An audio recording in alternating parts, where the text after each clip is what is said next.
Gonna be bad. Okay, guys. Hello. Okay, so we're live. We're gonna be waiting for Spike. He's late. He was late to the other one I did, but Hey we can guys, just it's listen to him. Larry. We're live. Wait, do you guys want to do introductions? Calm down. Do you guys want to do introductions? Yeah, Dan. Sure. Dan. Someone else can start. Go ahead. Dan, the biggest Hi, person here, can start. Dan. Previously, Dan the voluntarist man. I've left TikTok since then. I am a Chad voluntarist who leans conservative. So, someone else go. Wait, Dan. Why are you off TikTok? I actually don't know about that. Just some stuff with I've been really busy lately, and Dan doesn't like hell. and I hate leftists so much. So true. They shouldn't exist. Oh my gosh, it's So too true. dangerous. See, I want to go to college. That's why. Makes sense. I see. So just taking a break. Yeah. Okay, fair enough. Whoever's We'll next. try. Yeah. My name's Alex. My name is a Serbian voluntarist on TikTok. I am a very big libertarian. Been an ANCAP for about 8 months. So I talked to Spike, and yeah. Yeah, my name is Chris. I have some articles with Politified, and I've done some interviews with Politified with a lot of big libertarians like Walter Block and David Friedman. And I have some articles on the Medium page if you guys want to check that out. It's all under Mencius Kang, though. Beautiful name, right? Though, most of it, my interviews with Politified, it's under Chris. My name is Sam Kipling. My name is also that on TikTok, and I'm a paleo-conservative, sort of authoritarian leaning, but very much socially right-wing. Okay, fair enough. I'm Kirsten. I'm Paleo Asian on TikTok. I probably should have made that my username, but too late for that. We're just kind of waiting for Spike. He's on Twitter right now. He tweeted something like a minute ago, so I'm still waiting for him to get on that. While waiting, if there's anything you guys want to talk about specifically, I think I forgot to go say ahead. I'm very socially conservative. Oh, Oh yeah, probably the biggest one. Me and Sam are pretty close, I'd assume. Or Sam and I don't know.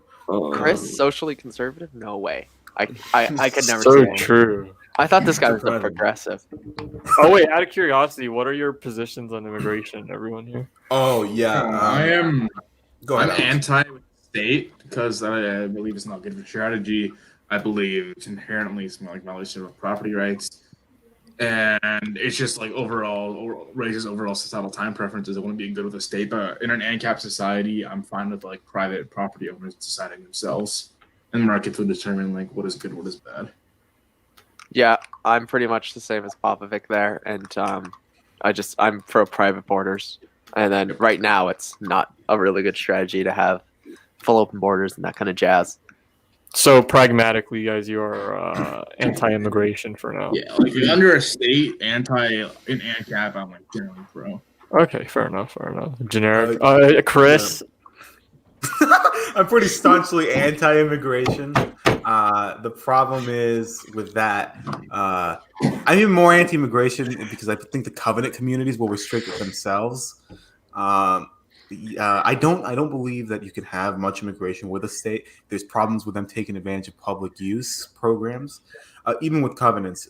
Low IQ and low capital immigrants are just not likely to enter. Now, high capital, high IQ immigrants probably will. Okay, fair enough. Right, Sam? Yeah. So still waiting on Spike. What, Sam? We You wanna can- go we with your can- we position can- on immigration. Sam, go ahead. Sure. Well, I think immigration works directly in antithesis to a libertarian agenda. Not that I'm a libertarian, but for you guys. And I don't know. I'm definitely anti-immigration though. Strong borders. Me and Sam pretty much hold the same position. So since he's still not here and we're waiting, I guess we could go into the topic a little bit. Since we do have let's say paleocons and 3 libertarians. I know Chris talked about this before, kind of bridging the gap between the social conservative libertarian right and the paleocon American right. So, Chris, you can start off with your opinions on that. Oh yeah, there was a good article in the '90s by Murray Rothbard that discussed the paleo strategy, essentially just saying that the paleo cons and the libertarians can actually align politically. It'd be useful for both of them. Currently, the state is left wing, specifically under Biden, who is now taken over. You know, we have the Paris Climate Agreement being pushed. We stopped the construction of the border wall. There's going to be more immigrants. Effectively, when you have a state, you always run the risk of it being left wing. Yo, Well, go ahead. Yo, for one day, 70,000 jobs lost. One day, I think it was 70,000 jobs more. lost. I think it was more. It was And not only It was that, It was border wall 70,000 jobs in stops. the pipeline. But one thing is based. Joe Biden is already destroying unions. No, I'm in favor of that. But Finally.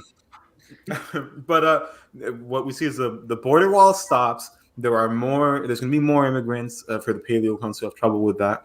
There's definitely going to be funding towards Planned Parenthood. There's going to be funding towards many other programs which are not effective towards traditionalism. Paul Gottfried, who is a paleo conservative, has often said that. Yeah, and Paul Gottfried, who is a paleo conservative, has often said that he views himself as a pragmatic libertarian just because the state has been shifting more and more towards the left. But I also believe that effectively current status quo libertarians and the Beltway ones, many people who are the head of the Libertarian Party don't realize that mass immigration, mass social progressivism, egalitarianism isn't going to be effectively beneficial towards libertarian strategy. Immigrants surprisingly enough don't really care about libertarianism, free markets, or anything like that. Many of them want the welfare programs for themselves. It's not like you can just drop buckets of human actions on them and they all of a sudden will be enlightened anarcho-capitalists. And there's also problems with the average intelligence stuff, but that's a different story. But there's also another problem with being egalitarian. I don't think many of these people realize that private property as a concept isn't egalitarian. It's supposed to be hierarchical. It's supposed to be hierarchical and supposed to be, in a sense, you can do whatever you want with it. Often enough, that means maintaining the hierarchy, which egalitarians don't really like. So that's why I don't take these egalitarian libertarians seriously. I think that a much more suitable alliance between progressive libertarians and like communists, that's more suitable for them. And for us, it's it's paleo concept. All these progressive libertarians, it's gonna like become based hoppy and conservatives Immediately. Yeah, Give them a few months. I think we all agree with that. Well, progressive. The thing with like progressive libertarianism is they don't understand how states grow and states fall. Right. The way that strategy is right now, they're really progressive, and they're like, you're trying to utilize democracy to do this. They're trying to utilize a system which is built on the expansion of the state. Limit it. It's not how it works. We have to like limit immigration, get people to our side, and then dictate on the state, whether it be through aggregation or secession. Mm-hmm. I feel like there are a lot of progressive libertarians that just like fail to see that. Rothbard talked about it. All the progressive libertarians during the kind of the hippies and civil rights movement, and where they were very pro that kind of stuff, and they didn't realize that it kind of was giving libertarianism a terrible name for just like being hedonists, and it's stuck. The name is stuck with libertarianism for the next 50 years basically after that. Just a quick update. So Spike's on his way. He was having trouble with his Facebook because he's getting fact checked on Facebook now apparently. So that's quite interesting. he's getting silenced on Facebook. Ron Paul got taken down. Trump got taken down. What was everyone's thoughts on that? So that's actually a question I have, like especially for like libertarians. So you hear the common argument that like, well, why are you complaining? They're a private business company. Why shouldn't you allow them to be censoring if it's their own business? So what's your approach to that? Listen, okay, so I agree that private companies should be able to do what they want with their own private property, but this scenario is not equatable to like international or libertarian society. The only reason that this censorship is happening is because of the state. It's because Biden, the Democrat, is now getting into office for sure. And he is in office as of yesterday. He's already doing some terrible, bad things, bad policy making. And Also, go ahead. he is in a position to subsidize these big companies, which he is going to do. He controls the regulations. He controls their subsidies. He basically controls their entire business. So by them doing that, he's helping the people in power right now, the political class. And then that political class is going to use that to subsidize for the business, increase cronyism, increase the state, and be antithetical to what libertarians believe in. So if you're a libertarian, somebody's saying, "Oh, private company, you can do whatever they want," shut up.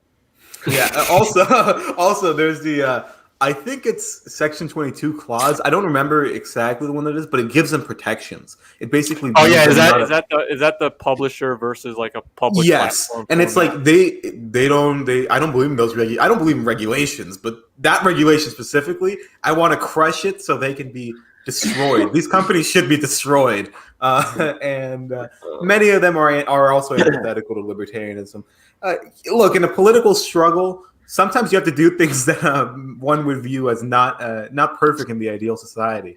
But if you're having communists trying to destroy you, or you're having these leftists trying to take you down, if they're silencing Ron Paul, who might be one of the more calm social conservatives, yeah, it's time. Social conservative libertarians, I mean, yeah, it's time to kind of engage in a political fight against them. Yeah, so kind of the problem with that, especially, is like these I would say like social media platforms virtually have a monopoly on like internet speech, right? And then like Chris was talking about, like they're not private companies to the extent that we want them to, because they're getting subsidized federally. Oh, Spike's here. Yeah, they're not. Okay. Well, I'm gonna start a fight I can't finish and say that these companies having so much power and censorship is more a result of capitalism, like pure capitalism, rather than like. We're getting into it already, Sam, huh? Sam, let's take a pause on that. Spike, welcome to the stream, man. How are you doing? I'm good. And I'm sorry I'm late. We had the wrong time in the calendar, but thank you for having me on. So Spike, we just wanted to, can you quickly introduce yourself and then like tell us like some of your experiences from the campaign and how that went? Hi, my name is Spike Cohen. I am the 2020 Libertarian candidate for vice president. We came in third, and we had a lot of fun on the campaign trail. I went to 35 different states, over 75 campaign stops, met with tens of thousands of people during a pandemic, so that was a lot of fun. And we went and spread the message of liberty around the country. The most fun thing I've been experiencing, one of the most fun things has been happening over the past 24 hours, where I was fact checked for a joke about how if libertarians are now domestic terrorists, that means the CIA is now going to give us money and weapons. And the funny part about that is that it wasn't that the part they fact checked was the claim that the Biden administration was labeling us as terrorists. They didn't fact check the part about the CIA giving terrorists money and weapons. So that, I felt like that was a win.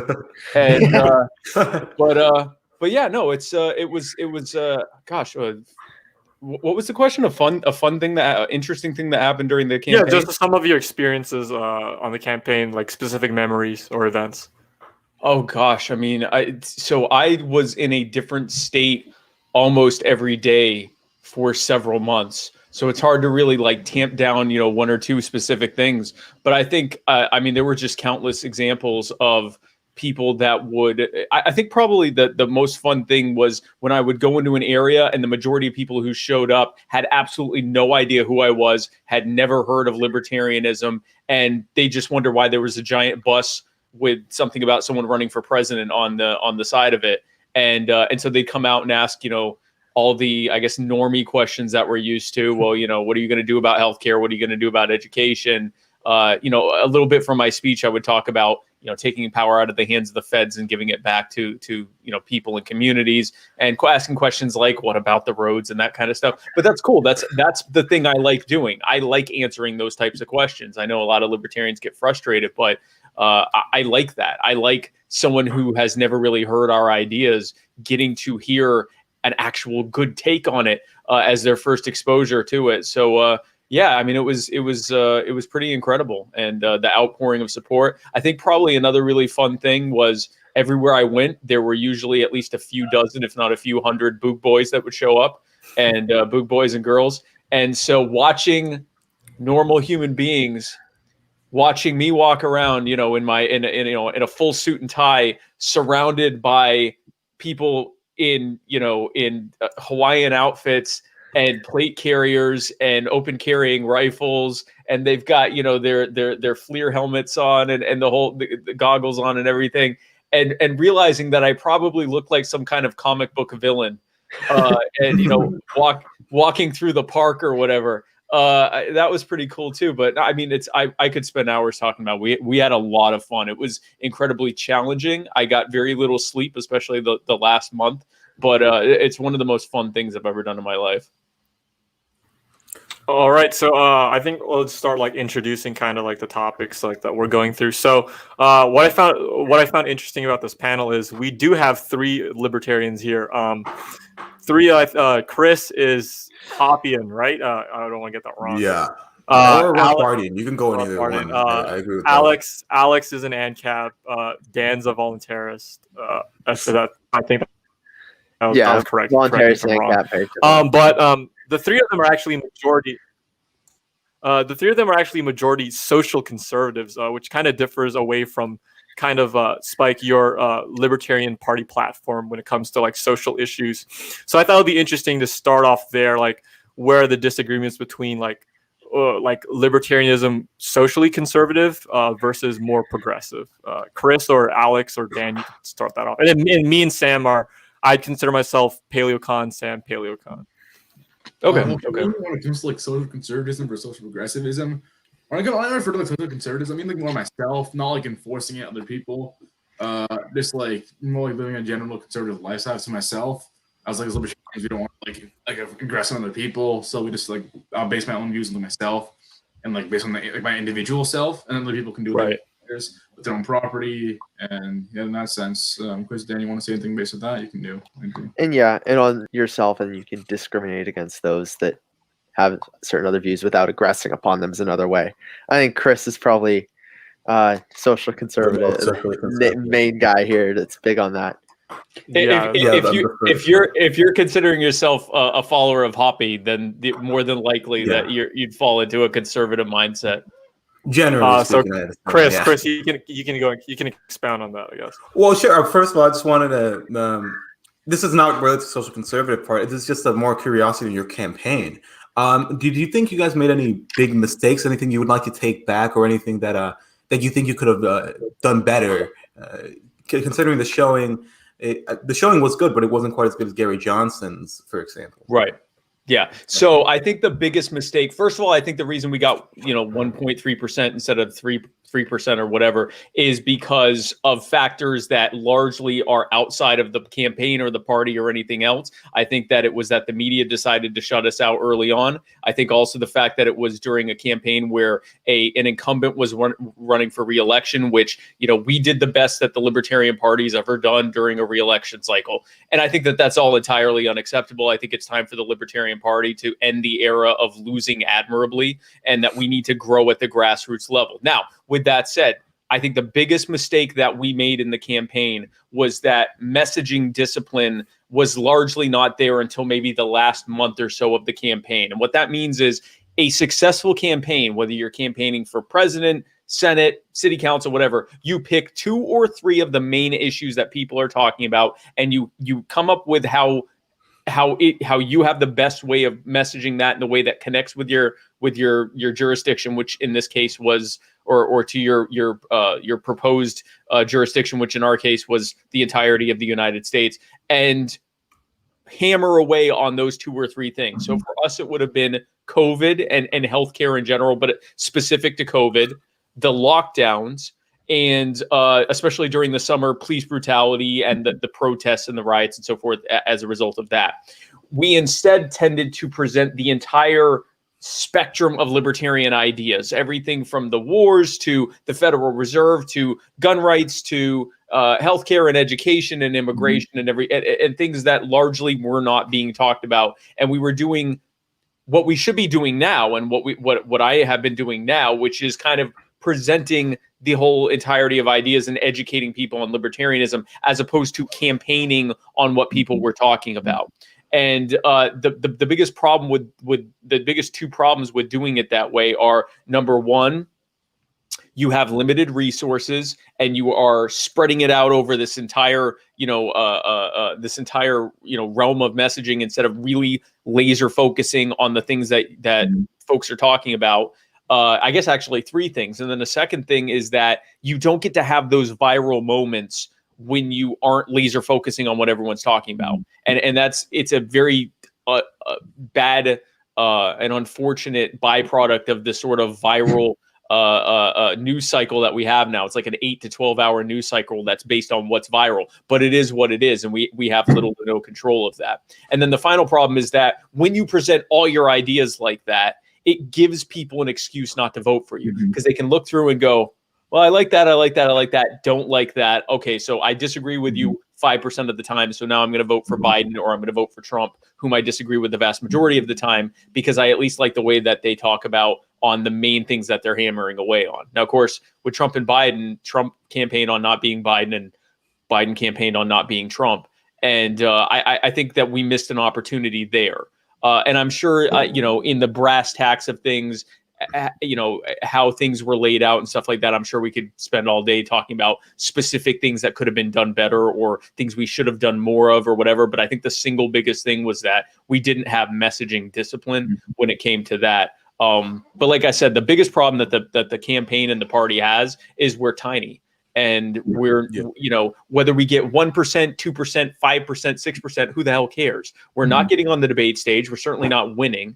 And we're spending millions of dollars in the process. So my whole thing this year is focus on where we can win at the local and regional races and statewide races, replicate those wins more often, and grow the party at the grassroots level as a result, and work our way to where we eventually can win in the White House, or at least make it to the damn debate stage. The follow-up. Sure. Thank you.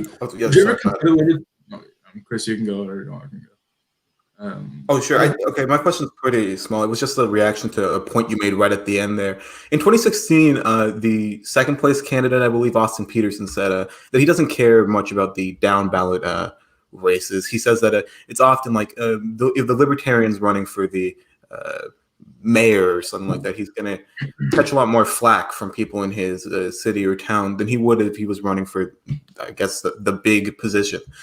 What's your reaction to that? Considering it seems like you would disagree with him on the electoral strategy for libertarians. We absolutely have to do the down ballot stuff, because A, it's where we have a shot in hell of winning right now, and B, it's how we get legitimacy.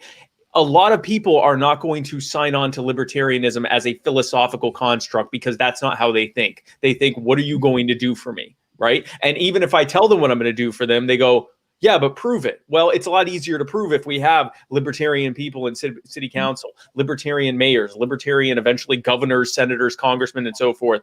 It happens as a result of that. And if you look at most political parties, when they start, they focused on the races that they were able to win and then built up from there. We started as a national party and focused primarily on the presidential race. So no, I couldn't disagree more on, if he's saying that we shouldn't be focusing on down ballot races that we can win, then I would disagree completely. We just won 30 down ballot races across the country, and there have been some years that we've run. In 2018, we won like over 100. We have several hundred libertarians elected across the country, and they are growing the brand of liberty in their area. Just by saying, I'm a libertarian and I lowered your property tax, or I cut your water rate, or I ended this stupid regulation that no one liked. And it's little stuff like that that can make people go, okay, then I'll vote for a libertarian for state rep, or I'll vote for a libertarian for governor, or I'll vote for a libertarian for Congress. And it's not the only way to go about it, but I mean, it is the most effective one. And right now it's the one that we're able to win. So why would we not have more wins? So one thing you talked about was how, in terms of the Libertarian Party strategy, you brought up how you guys focus too much on every topic, hyper specified on the main topics. But I was wondering, would you guys ever consider taking a more deontological route and saying like, so listen, guys, we can establish these forms like property rights, and all of these different like things that are being proposed by both sides are a violation of your property rights. As right now, a lot of society doesn't recognize property rights like virtually at all. So if we can establish those property rights that exist, say everyone has these, and they are being constantly violated by all of these policies, and establish some kind of deontological way, you can use that to and apply that to every single specific thing, but while still preaching that hyper-specifying on the one thing in terms of property rights. And from there, argue like police brutality is bad because it violates property rights. Because it violates that, yeah. So if you have that deontological perspective, I think, in my opinion, it'd be a good way to attract people to the movement. So I think that we kind of did it the other way, where we would meet them where they were on what they were concerned about, and then bring them to how violating their self-ownership, violating their property rights, violating their personal autonomy was why that didn't work. The reason I tend not to go with the philosophy first, or as you're putting it, the deontological route, is that that's not how most people are wired.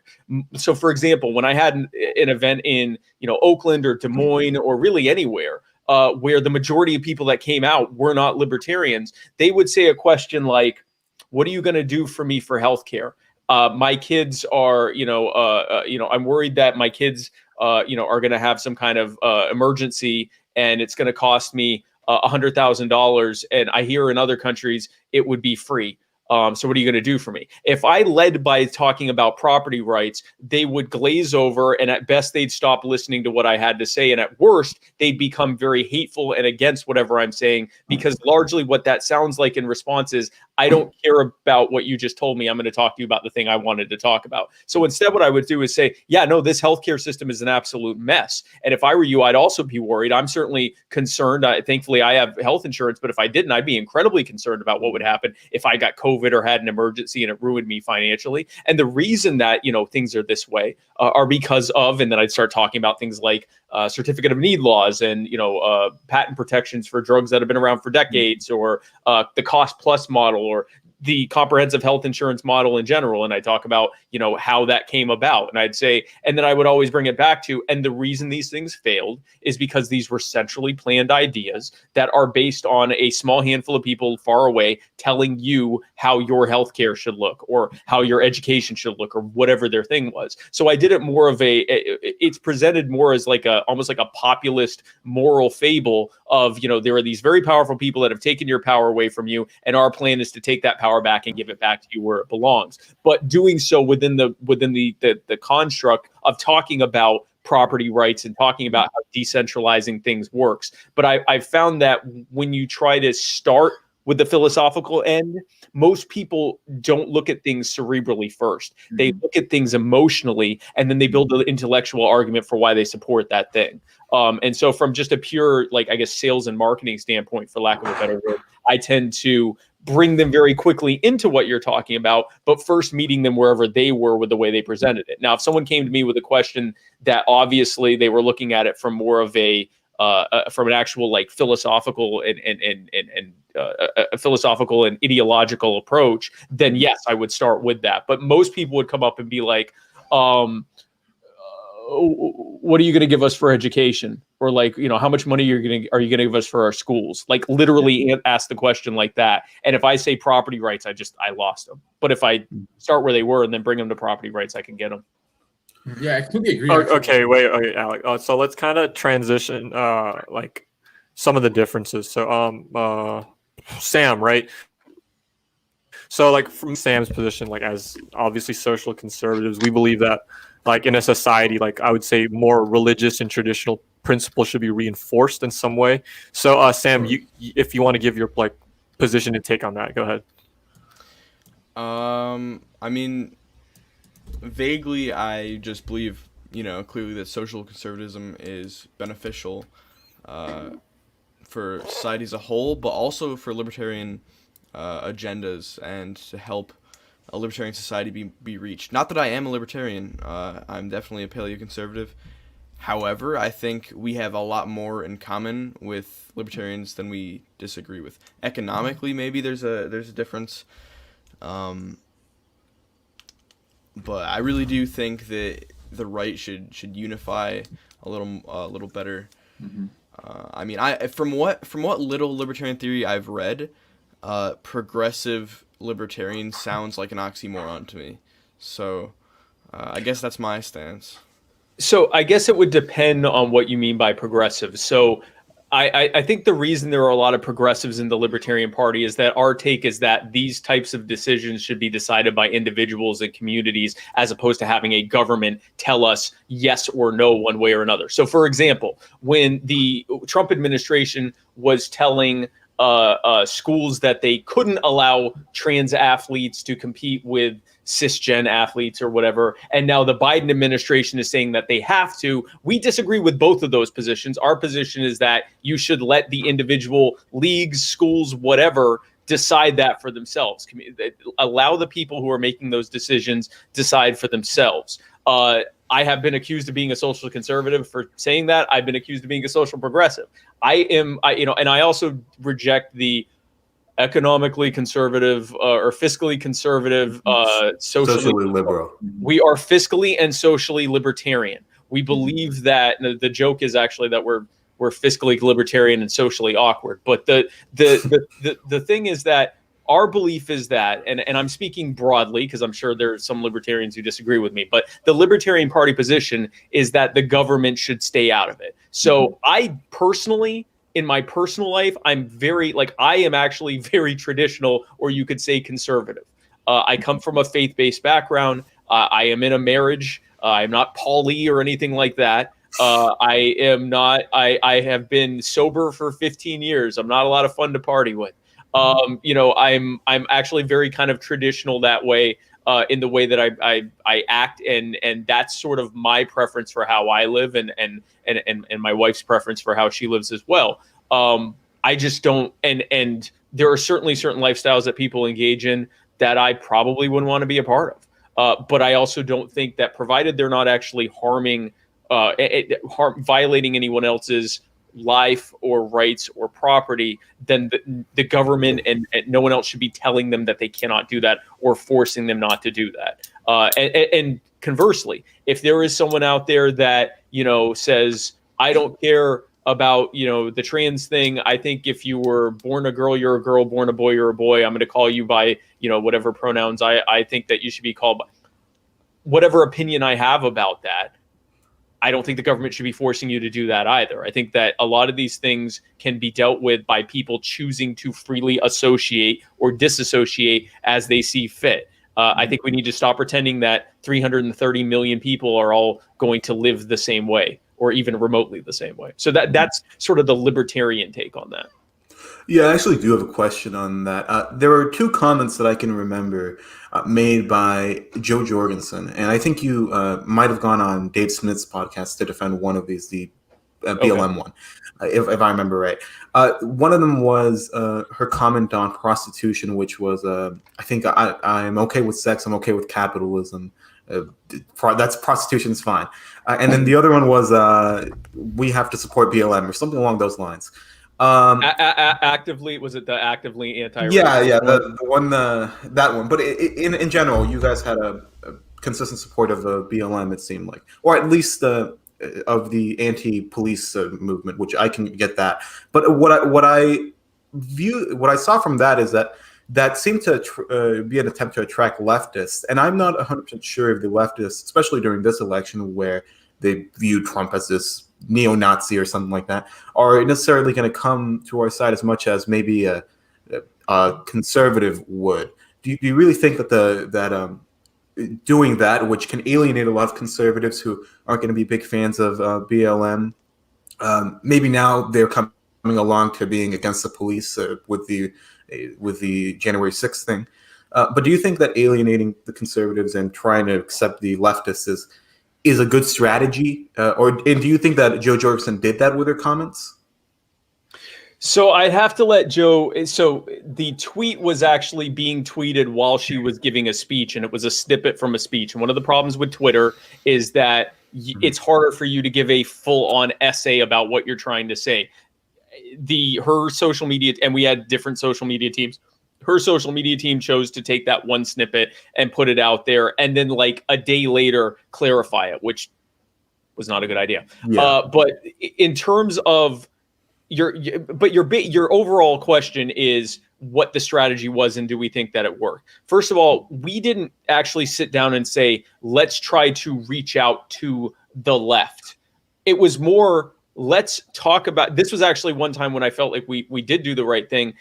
On the issue of police brutality, we were very clear that the reason that police brutality was happening was because the federal government was involved, and that led to the militarization of the police, that led to qualified immunity, that led to the war on drugs, that led to a host of other failed policies that led to the deaths of people like George Floyd and Duncan Lemp and Ryan Whitaker and Breonna Taylor, that they would not have otherwise died if policing was decentralized and based in communities. The level I can only speak for myself on this. The level of Black Lives Matter outreach that I did was to go to three Black Lives Matter rallies. One that was like 10 minutes from my house. I went there and listened to what they had to say. They said all lives matter like 20 times. I said, that's interesting. And then I left. And then the second one that I did was in Columbus, Ohio. They asked me if I could come out and speak. Instead, I went there to listen to what they had to say. I told them pretty much what I just told y'all listening right now. They endorsed us on the spot, and we went our separate ways. The most heavily involved I was with a Black Lives Matter group was with a libertarian Black Lives Matter group called BLM 757, where they in concert with the local Boog Boys and Black Guns Matter, which is Maj Touré's group, and a Black Panther group, had a gun rights rally right by the Capitol building in Richmond, Virginia. And so I went there and gave a speech, supporting Black gun rights and gun rights in general. So I will say that at least in terms of what I was trying to do, I was never trying to reach out to one side or another primarily. My focus was, when an issue was happening, to give the libertarian take on it. And it's what I'm doing now with the mask mandates and the lockdowns and everything else. And I had some conversations with people on the right who would say, well, I think we should be a little softer with how we're talking about the police. And I'd say, who is it that's enforcing these lockdowns? Yes, it's the politicians' fault, but if we aren't holding enforcers accountable, then the logical conclusion is that the politicians can pass whatever they want, and when the enforcers come to your door, you just have to go with it because that's what the enforcer's job is, and your only hope is to hope that the politicians change their mind on it, which you're not giving them any incentive to do so. Was it perfect? I'm sure it wasn't. I'm sure we could have fix some things, but overall, I can tell you, at least on my behalf, and I'll let Jo speak for herself. I never primarily was trying to reach anyone other than whoever was talking about a given trending topic. Now, Chris can explain this far better than I can, but I think I don't really see the point in trying to attract these high time preference individuals when that's not in the best interest of libertarian society that you're trying to reach. I do think that a lot more conservatives, especially after the lockdowns, a lot more conservatives, a lot more Republicans, if you want to call them that, would be willing to, I suppose, convert to libertarianism, just off of the recent events and the lockdowns. I think it depends on the issue. I think on the lockdowns and on a lot of economic things, possibly, although not on trade. I think when it comes to, for example, taxes or gun rights or the lockdowns and mandates and things like that, then yeah, a lot of conservatives would. But if we start talking about property rights as it relates to something like immigration, or something as it relates to the war on drugs, we might start losing them. Although a lot of people on the right are increasingly understanding that the war on drugs is a proven failure. It's led to more addiction. It's led to the cartelization of the provision of drugs. It's led to more corruption in government as a result of that and so forth. But overall, a good bit of people on the right, at least the mainstream right, are still very much solidly behind the idea of continuing or possibly even expanding the war on drugs, and certainly the war on sex work as well. So I think it depends on the issue. I can tell you that a lot of progressives have come to libertarianism, starting from the criminal justice route, the war on drugs route, the immigration route, and having stuck around, they then realize that, going to what Alex said, the reason we support those things might have been for completely different reasons from them. And it's based on a concept of, personal autonomy and property rights. And a lot of them have ended up becoming full-fledged libertarians as a result. I'm not a fan of picking one side or another to recruit from. I'm a fan of, casting the pearls out there and seeing who picks them up. And doing it from that perspective. And I don't think that we should leave any chips on the table. I also, I'm interested in what you mean by high time preference individuals, but I don't think that. I guess more like degenerates is what he was trying to get at. Yeah. I think that overall, there isn't I'm not going to judge an individual on what I think they're going to believe or not believe until I've had that conversation with them or they've had a chance to hear it. And I think that the best way to get a message out there is to get a message out there and not try to self-limit your audience before you even do so. Yeah, I can understand that. But the Democrats, or I guess the progressive leftist audience, and I know you're not purposely campaigning towards them, but they will 100% of the time, maybe not 100% of the time, but they are way more likely to support an increase of the welfare state rather than Republicans and Libertarians agreeing on shrinking the welfare state. Unless it's farmers. And see, this is what I'm trying to say. When it comes to the mainstream right, you can sell them. I mean, Donald Trump ran on universal pre-K and childcare. So I think that most mainstream people, left, right, whatever, they aren't really tied to any strong. And I think this is what happens with those of us who do have more of a philosophical founding behind our beliefs.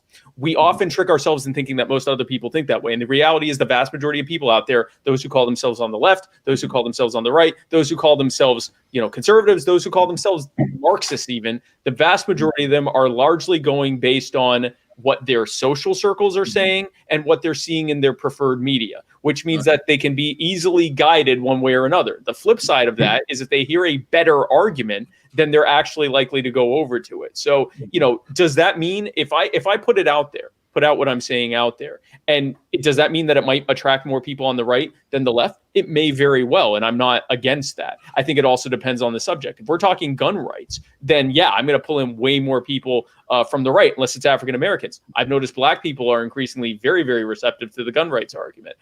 If I'm talking about criminal justice reform and the war on drugs, is that going to probably bring in more people from the left? More than likely. Is that okay? Yeah. Although again, a lot of younger people on the right get that the war on drugs is stupid.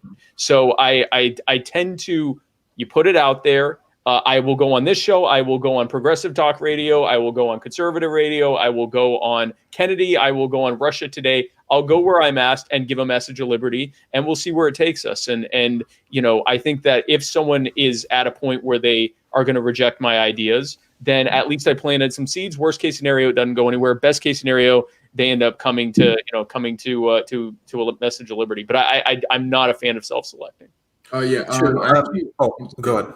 I want something quickly. Yeah, I agree with what you're saying. I'm big into the philosophy part of libertarian in terms of the ethics of it. And I said for a couple months now is that if you want to achieve your ideology, no matter what, you must justify it through a consequentialist or utilitarian framework, which you are doing right now, saying like right, exactly, yeah. So no matter what you have to do, and also people who aren't in philosophy, I believe everyone by default is a consequentialist. They're always going to look for what brings the most consequences versus what is just or unjust or ethical or unethical. They're always going to be consequentialists at start. I agree with. My overall arching idea would be do that while simultaneously preaching the idea of rights, and then go forward and hopefully achieve the liberty. Yeah, actually, that's the goal. Sorry, go ahead, Chris. Oh, it's fun. Yeah, I actually did have a question about you going on radio shows and stuff like that. I noticed that Jo Jorgensen did go on, I believe, Rubin and Shapiro, and I'm sure she went on some smaller ones too. Those were the big ones I remember. Do you think, for example, that there's a lot of rising leftists and a lot of rising right wingers on the internet? Dan here, he is one on TikTok, for example. What is your reaction to the overall rising leftist trend? Do you think that these leftists, at least the ones on the internet, like for example, I'm not sure if you're aware of them, let me add on. Or Destiny. Yeah. Do you think that they can be? Oh, sorry, go ahead. No, yes, I just want to add on to that. So what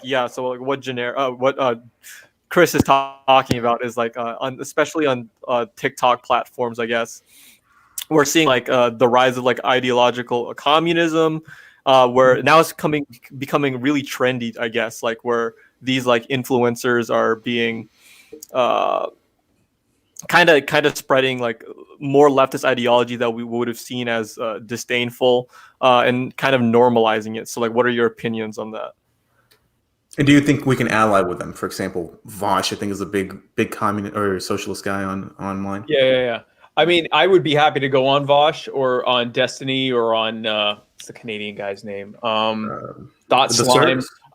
Oh, No, gotcha. yeah, like I'd be if they wanted to have me on, I'd be happy to do it. I was on something called the Vanguard yesterday, which they are ideological leftists.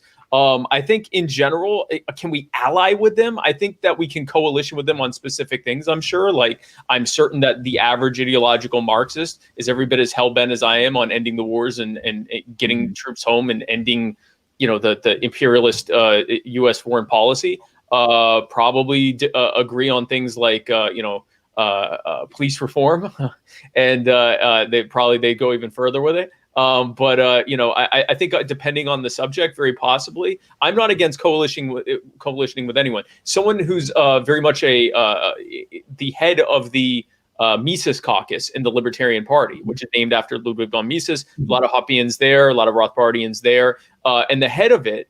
He is working on decriminalization of drugs, but specifically psychedelics. And so he has worked with all sorts of, left-wing, even unironic, Marxist groups. Probably not many Leninists or Stalinists or anything like that. But has worked with some very far left groups on that measure. And then, of course, there's the old saying, when you go all the way to the left, you get your guns back. I certainly, if there are, socialist pro-gun groups out there, then I'd be happy to coalition with them as well. With that said, are we then going to be able to, work together on healthcare? More than likely not. But the best chance I have of planting seeds with people there to have a conversation like I did on Vanguard last night about healthcare is to talk with them about what we agree on first and show that I'm acting in good faith. Even if they disagree with me 100% on everything else, then we are acting on good faith together on this thing. And that, that makes them slightly more likely to hear what I have to say about something else, especially if, like Alex was talking about, we're being consistent as to why we support this. They might go, well, if he was right on this, maybe it's something to think about with that.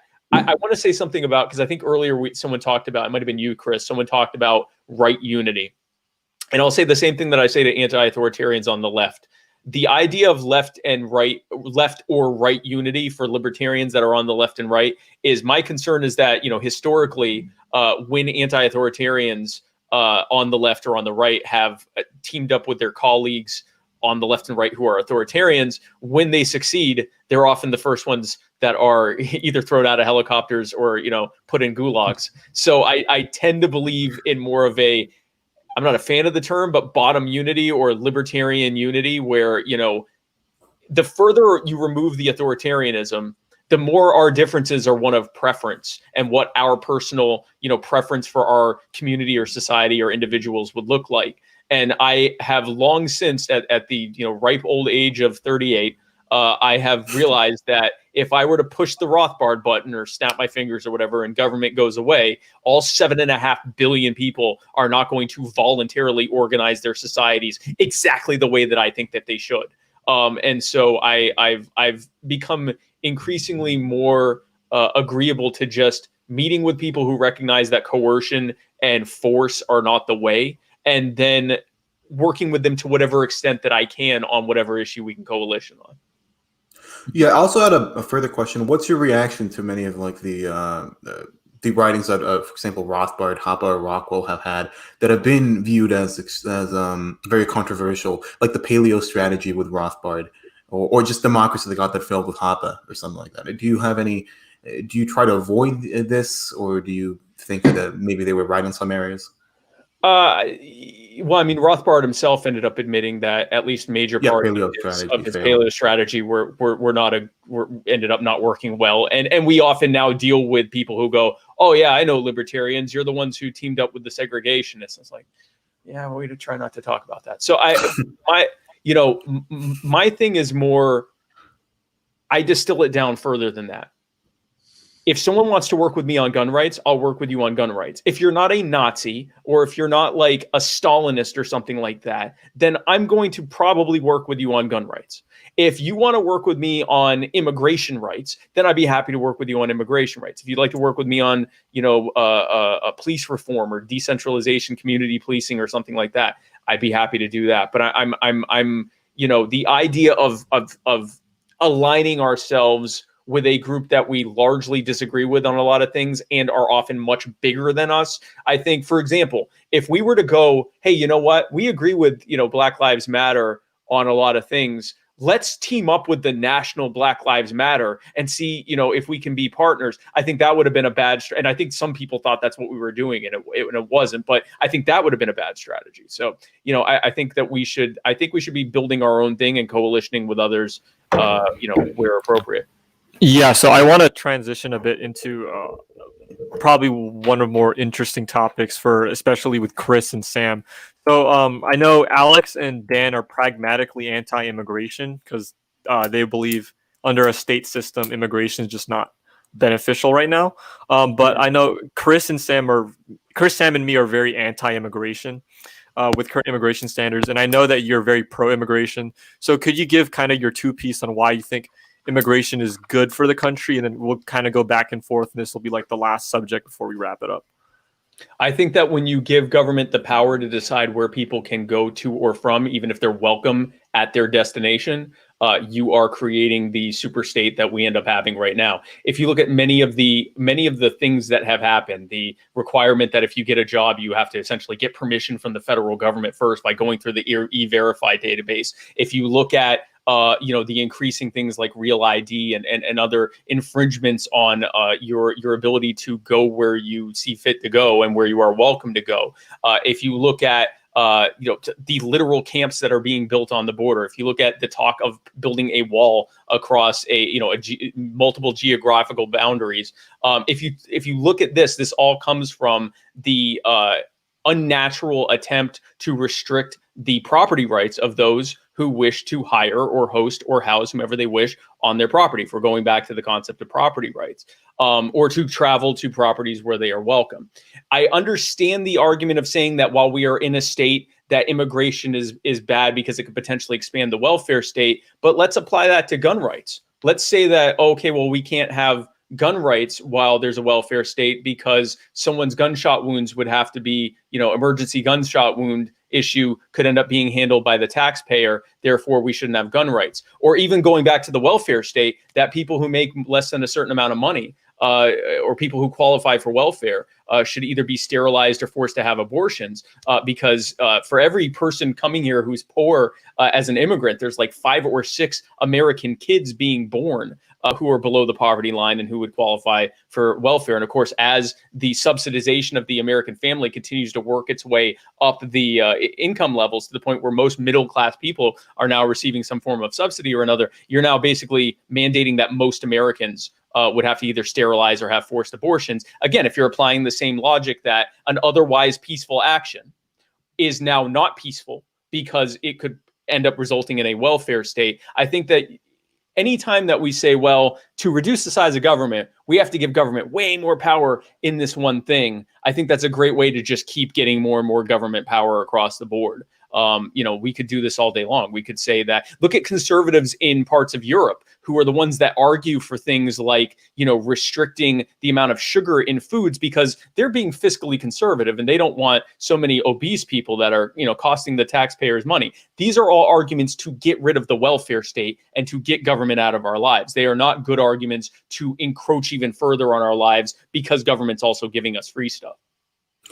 Oh, I guess that wouldn't be the argument that I take. I mean, maybe they do take it that the welfare state increases. And for the gun rights thing, my response to that would just be like, well, guns can be generally helpful to allowing libertarian success.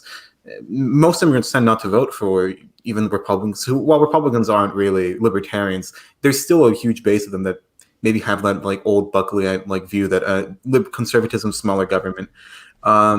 While most immigrants will vote Democrat. I guess the contention that I have I know Sam's different because he is actually a statist. At least the contention that I have is the same one that Hopper proposes, which is just to say that if public property exists, public property is just an extension of taxpayer property. We own that. We pay for it through taxes, and of course, through that sense, you would have to do what most private individuals would do, which is pick the best, probably the most intelligent, or the ones who can integrate best. English language proficiency, something like that, to enter. Now, I know Sam's position is different because he is a paleocon, so he is a statist and he doesn't necessarily care about the philosophical area. So, Sam, if you want to just explain why you don't like immigration, you can go ahead and do that. Yeah. Okay. Well, I believe that everyone deserves to have a homeland that they can recognize. I suppose, again, when it comes to economics, I am anti-immigration. I mean, purely because of the struggle the middle class has when we import 1 million legal immigrants a year. And also, while I'm at it, I just wanted to kind of add to what Chris had to say about your take on immigration, is that so long as we live under a democratic state, running as the Libertarian Party on a pro-immigration agenda is political suicide because immigrants are overwhelmingly authoritarian.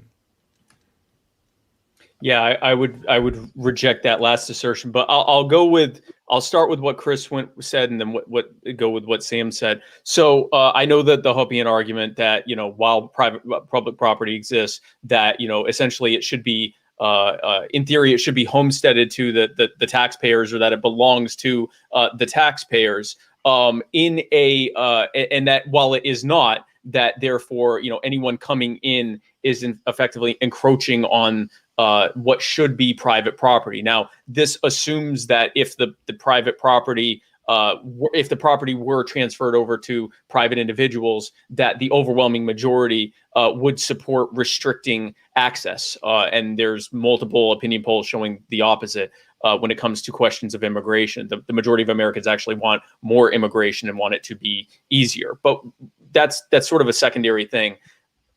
The argument, you could easily make an argument that anyone who is that a tax is simply an example of an infringement upon an aggrieved, or it's an infringement upon a group, and that therefore the claim to the private property would be based on the fact that they're being aggrieved. Well, so would being drone bombed or invaded, or having the CIA destabilize your country, which leads to leads to violence, that political violence that makes you flee to get away from it. So I mean, there's a lot of different ways that government is imposing itself upon people, and to try to get into a situation of claiming who actually owns it. I mean, if you really want to go to a property infringement type of model there, then you could argue that the natives had the highest claim to it because they were the ones who had it first, or whatever. So it's a weird path to go down.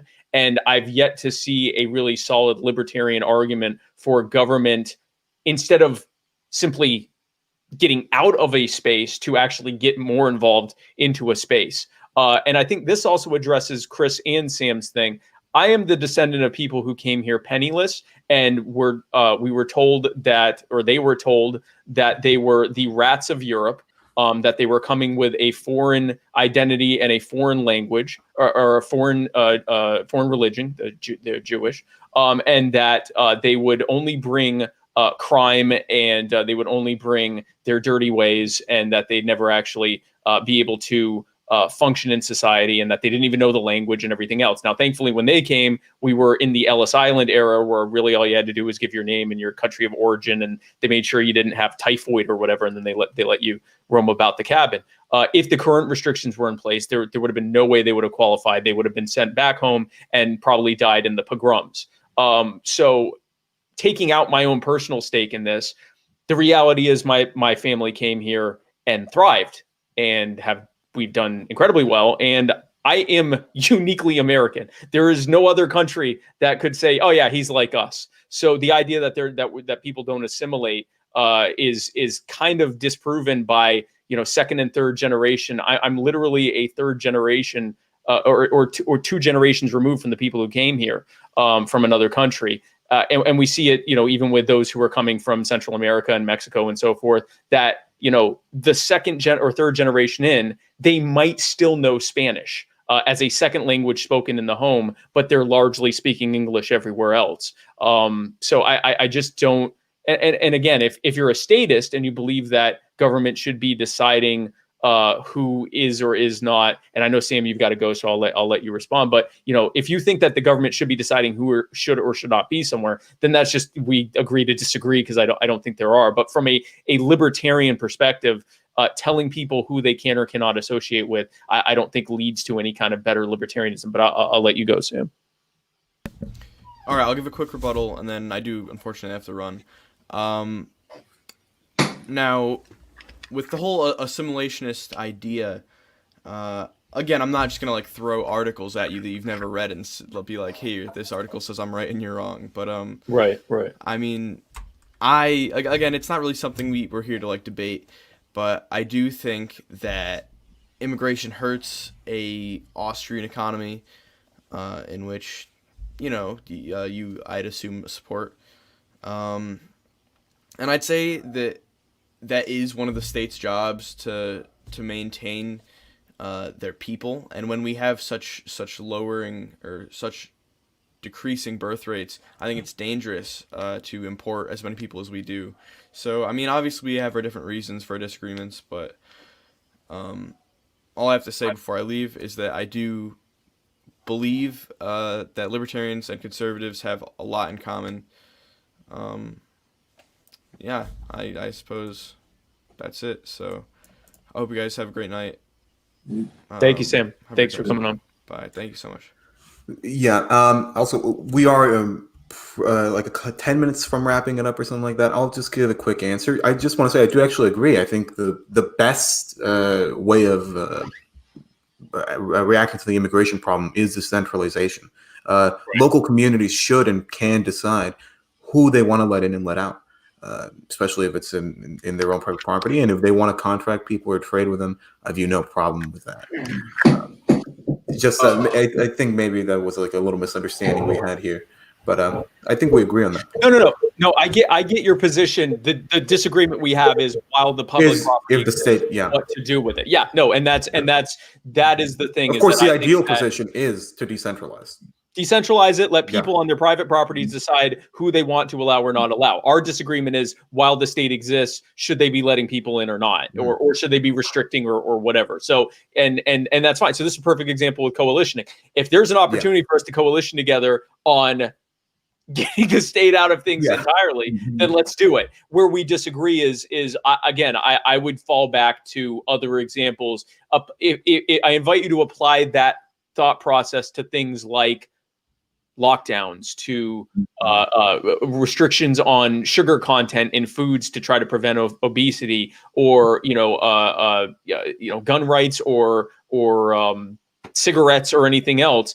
If you're taking this will reduce taxes or reduce the burden on the state argument, then you can very quickly find yourself supporting a very authoritarian government to protect the people, and which we know doesn't lead to that. And we could then get into the fact that if I live 10 minutes from the border, 15 minutes from the border with North Carolina, if they suddenly created a checkpoint and it cost thousands of dollars to cross that line, I could still afford to go there, but most people couldn't. And so there'd be cartels that would pop up that would smuggle them in. And those cartels would be the worst people. And they would often hold, families hostage back home in exchange for their money, ransom. And, there'd be human and child trafficking and all these things. And then a lot of people would say, see, that's why we can't let people cross from North to South Carolina without having these things in place, because look at these cartels. When you have it where someone can just freely come and go as they please, it removes the black market from that equation. It removes the government corruption that comes from being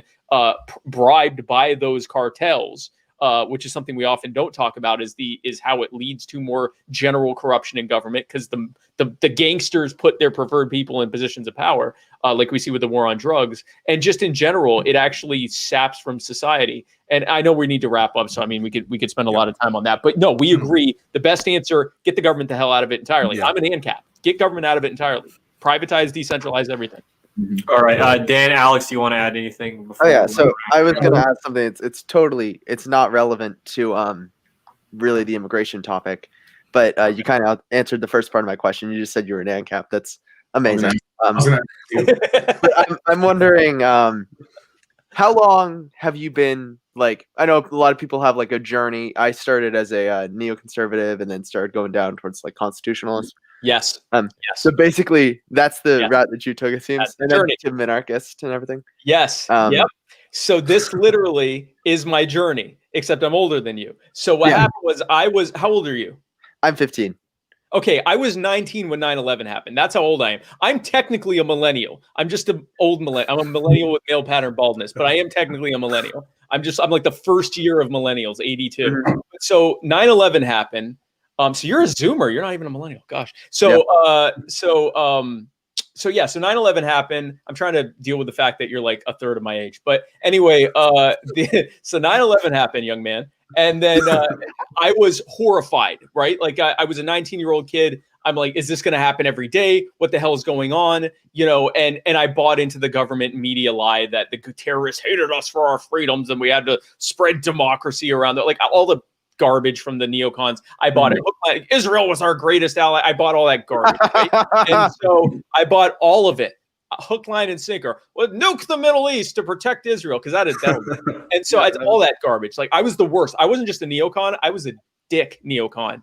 And so, and I'd hear people like Ron Paul and Matt Kibbe and other annoying libertarians that would say, you can't have small government with an imperialist war policy, and you can't have small government if they're spying on everything you do. And I'm like, you people just want the Muslims to win. Like, I mean, I was that guy. And what happened was over time, as every prediction they made came true, and as I realized more and more, oh, wow, they were right. This is exactly like Vietnam. Oh, wow, they did make all this up, and that was a lie, and there were no weapons, and all this stuff that happened, that began the journey of me saying, well, what the hell do I believe? And so I started doing the constitutionalist, paleocon, minarchist, all the way to my, final Super Saiyan form ANCAP that I am now. But that was absolutely the journey that I took. So I'm very much from the, I'm not sure I was the far right, because I've always kind of believed that it's not really government's business about drugs. And I probably didn't really care much about like prostitution or anything like that. But when it came to like pretty much everything else, I was about as far to the top right as it got without like being a Nazi because I'm Jewish. But I was very much a top right authoritarian, and I just sort of worked my way down to being an ANCAP now. Funny side note. Okay, I get the Libertarian nomination. I've been saying all along, I'm an anarchist, I'm an anarchist, I'm an ANCAP, I'm an ANCAP, anarchist, ANCAP, whatever. Like I did not even try to hide it, okay? In fact, I had this thing where in any of the major events, I would wear this jacket, but with like a yellow shirt or something under just to drive home. Like I am the ANCAPiest ANCAP to ever ANCAP. And so I get the nomination, and immediately the people come in for the campaign, the professional people, and they're like, so about the anarchist thing, is there maybe a way you can just not say that ever again? And I was like, no, I'm not gonna go out to a crowd and be like, hey everyone, smash the state, anarchy now. But I am going to talk. You're never going to hear me say anything I think the government should do. And if someone straight up asks me, what do you think the government should do? I'm going to say, disband and apologize. Like I'm not like I have no interest in defending the state whatsoever. I will empathize with veterans. I will empathize with police officers who want to have reform in their system. Like I'm not going to be a dick to people, but I am an anarchist. I'm not going to hide from it. I'm not necessarily going to lead with it, but I'm absolutely going to be really anarchist. And so there were some people that were like, okay, I'm really worried. I'm like, that's fine. You can be worried. But I mean, I've talked about anarchy on like drive time public radio and stuff. Like, I think it's great. Yeah. And I was also wondering, so what kind, I know a lot of ANCAPs and like libertarians, there's like kind of two sides of the coin. One's the economic side and one's the philosophy side. So what would you say you're more into, philosophy or the economic side? I would say I'm not sure I make a distinction there because I think they are really intertwined. Well, and I get it, they're just so interrelated to me. I think that, for example, when you look at Austrian economics, it is so wildly different from any other economic school of thought, that it really is more of a philosophy, because we're not sitting here using like mathematical models as much as the others would use. We're looking at this as a study of human action.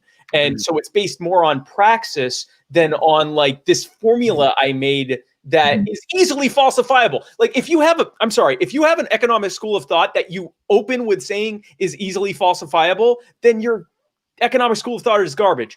And the fact that we're the only ones willing to admit that you can't formulate human or at least with our level of understanding, we aren't able to create a formula to predict human nature and human reactions, and that it's far better to look at it more from an emotional intelligence of how individuals are going to interact with each other as groups and communities and economies and societies and consumers and providers and so forth. That your school of thought's garbage. So anyway, to answer your question, I think it's all really the same thing. My philosophy.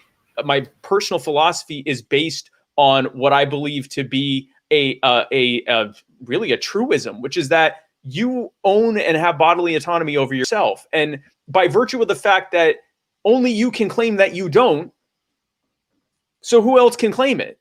Someone can try to make you do something, but ultimately you have even if they say, hey, do this or you die, you're still making the choice if you want to die or do that thing. They can heavily coerce you, but you can make the choice to die.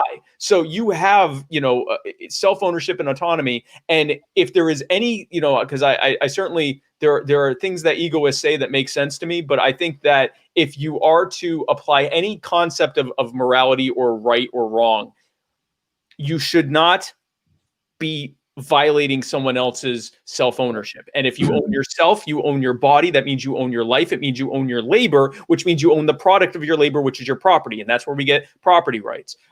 So I really, and then the property rights, Austrian economics is built on property rights. So I'm sure there is a distinction there. I don't make much of one. It's sort of I tend to look at things holistically in general, and I don't really compartmentalize things well.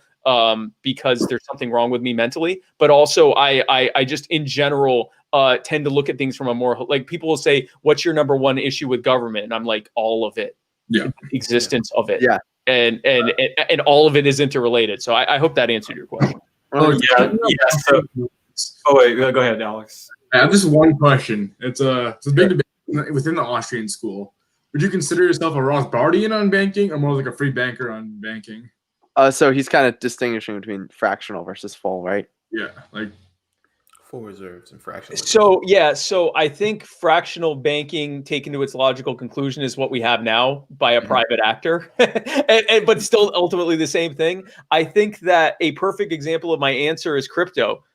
I think that ultimately people can choose what they want to go with. I think that a full reserve banking is probably going to be the more sustainable version.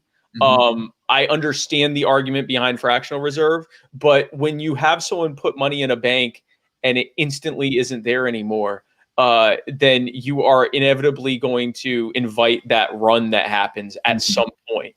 And I'm not going to claim to be an expert in this debate. I know it exists, but I do tend to be. I am of the argument, and this is sort of how I am about everything, I think that a lot of these things work themselves out in the wash when you just let people associate as they wish. So I think that you should allow, and maybe that's the free banking argument, but that you should, with crypto, there are some crypto like Bitcoin, they have a fixed amount. Then there are other crypto that they're like, we're going to make as many as we want. And more than likely, the ones that have actual scarcity baked into the pie are going to be the ones that stand the test of time. But what the hell do I know? So I tend to be on the let banks do as they wish. I do think fractional reserve is probably going to lead to ruin because that's what we have now. I think. I'm sorry. I think, Kirsten, that's all the time we have, right? Yeah. I thought Generic was going to give us an hour lecture on argumentation. No, I'm not going into argumentation. What's your view on argumentation ethics? Like, how would you justify it? Sorry, we don't have that much time. But I do want to hear his take on argumentation ethics. So I agree with where argumentation ethics goes when it comes to self-ownership. I think that argumentation ethics is like the Austrian version of Christian apologism. So apologetics. So what happens is if you start an argument from the a priori assumption of something, you're often going to create potential logical circular logic loops, because if there's something that cannot be challenged, and this is my understanding of argumentation ethics, is that it comes from the presupposed reasoning of property rights and self-ownership and so forth. But I think that when you and someone can correct me if I'm wrong here, that's what the basis is. But I think that any philosophy that says we don't talk about that part, that we assume that to be correct, and that doesn't get examined, you end up leading to what you see in religious apologetics, where they go, well, we suppose that this holy book is correct, and so every argument or presumption we make is based on that. We're not going to challenge what it says in our holy book or in our belief system. So, but I personally believe that it's hard to argue against the idea that we have, and maybe ownership's not the best way to put it, but autonomy over ourselves, or at least should have our autonomy respected. So I think with argumentation ethics, it isn't that it's that you have, through argumentation, presupposed self-ownership and non-coercion, instead of you have to presuppose it to engage in. Well, it's kind of a weird way to put it, but that's what I mean. Is that where does the line go from? Well, we already talked about this to, well, this is the assumption. Well, okay, but if someone's just now entering this, then you kind of have to go through that with them. Yeah, well, someone entering into argumentation would have already presupposed it just by the very nature. Well, I'm sure this would be an amazing debate. We do not have this much time, gentlemen. Please, we do not. We did have a debate that we should have had here.